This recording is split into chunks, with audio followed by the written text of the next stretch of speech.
Hello ladies and gentlemen, you're probably watching this on one of these devices, your mobile phone, right? Okay, so let's just have a little talk, right?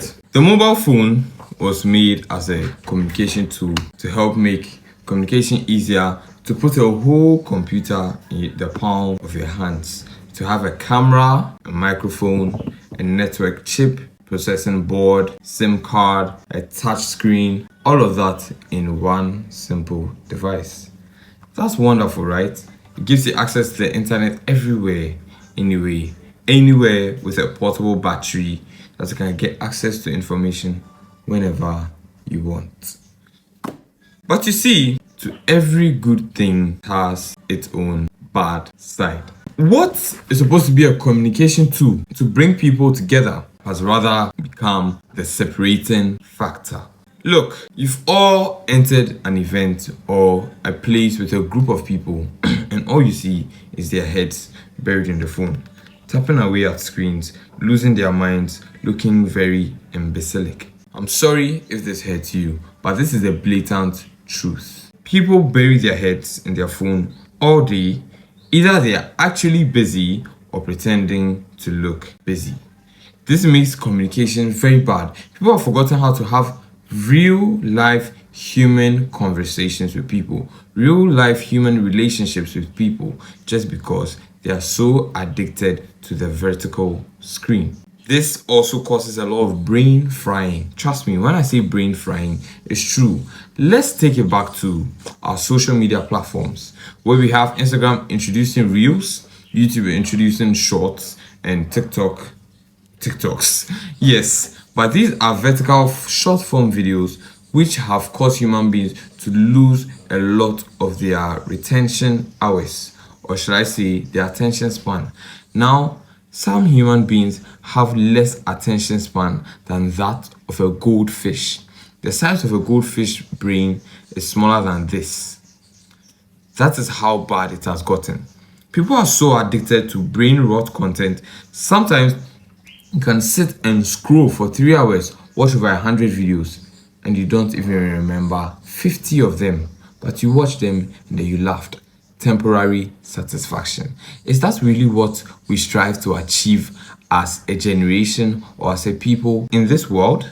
Or let's take it to your TikTok dances, your TikTok songs. Have you ever sat down and the songs are playing in your head, or you can hear is G-A-N-G baby, or if you break up, stuff like that is frying your brain, because we've consumed so much of it that it begins to be recurring. Think about the greatest revolutionary inventions that came into the world. Did they come after the phone was a distraction or before it? Do you think Mark Zuckerberg made Facebook when the phone was a distraction? It was before, because at that time our brains were not fried. We're able to process information and understand things better, be able to come up with solutions by ourselves. Even though there's artificial intelligence now, it still does not prohibit the use of the human brain, because the human brain is extremely powerful. Once you follow this device and you continue to let your brain rot into a spiral of useless content, excuse me to say, you become dumber, extremely dumber. If you feel yourself getting dumber, because I felt this before, ladies and gentlemen, it's very easy. Put this aside. This is a necessary evil. The sounds, the images, replaying over and over and over again is frying your brain, frying your dopamine receptors. I know it may sound like I'm one of the gurus, but our parents have been right this whole time. Every time you are sick and they go like, it's a phone, you're using a phone to... It's actually true, because this is actually dangerous. There's so much psychology gone into the manufacturing of a phone, into its shape, its screen, the colors that are portrayed on the apps. For the app manufacturers, the icons, the user interface, how everything is easily accessible, in order to trap you to stay on that app for long. I'm not saying that these apps are not useful. Thank you, Meta. Thank you, everybody, for making these tools that will make our lives better. but they have become a necessary evil. They've become an addiction for people.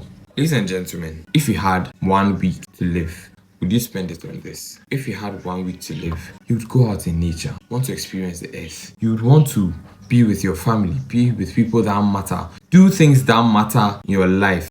And you realize that all these social media apps, snap streaks, stories, keeping up with people's lives, all does not matter. In the end, there's real things that matter in this world. People are going through real life problems. People's houses are getting bombed in Iran and Afghanistan and Ukraine. You don't see them on this because at that time there's critical stuff that matter. How can you be on a trip in a car with your parents and then you go and just keep mindlessly tapping, scrolling, and so that's scary. It's a scary world to live in because the world is large. If this was the world, the mobile phone is not even a speck on it, because not even the world, just the earth, the mobile phone cannot even contain a speck on this. But people's whole lives, whole personalities, whole lifestyle is controlled by this. How can you wake up and morning to evening you are buried in this, tapping away?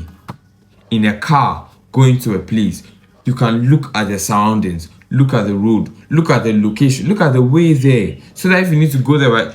No, you see people tapping away. Oh, the streak, don't let the streak die. Oh, let me streak this place. Oh, come on. Oh, come on. Oh, come on. Do you know how dumb that makes you look? Do you know how imbecilic that makes you look? No, you look like a mindless being that cannot control yourself. Parents are right. It really is the damn phone. Life is way bigger than the size of this. There's so much to life because I believe that the purpose of this life is fulfillment. There's a certain heart desire that God has planted in you. So when you have a dream and you have a goal, that is what God has planted in you to fulfill. If you can't fulfill this on this earth just because you want to be comfortable and enjoy tapping away, looking at other people's lives, looking at what other people are doing, is that really a fulfilled life? Ladies and gentlemen, this phone, I'm not saying throw it away. I'm not saying it should be discarded. I'm not saying we should lose the mobile phone, because the mobile phone, as I said, is a necessary tool. It's a necessary tool that has been brought to help our daily lives, not to control them. Even Steve Jobs, when he was alive, rest in peace, he said he limits the amount of tech and the time that his kids spend on technology. Because even him, the founder of the iPhone, knows how dangerous it is to be addicted to this. How much more you and me? Ladies and gentlemen, our lives are way, way, way bigger than this. There's a lot to be fulfilled. So please, live a life, enjoy the world, fulfill yourself, and don't let this control you. Thank you.